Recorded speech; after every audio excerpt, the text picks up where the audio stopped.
The proceeding has ended.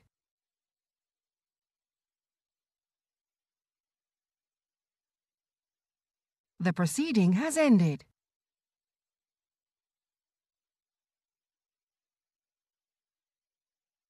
The proceeding has ended.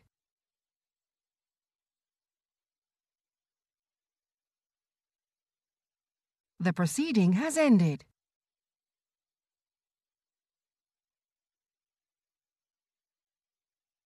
The proceeding has ended.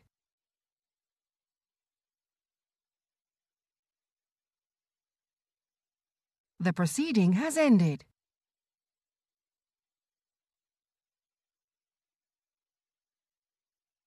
The proceeding has ended.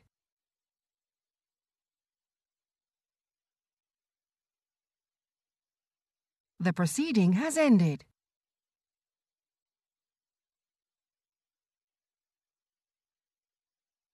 The proceeding has ended.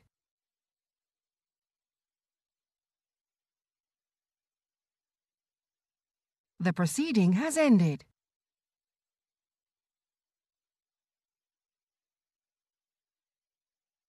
The proceeding has ended.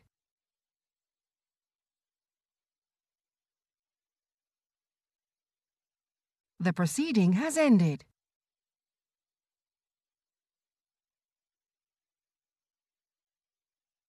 The proceeding has ended.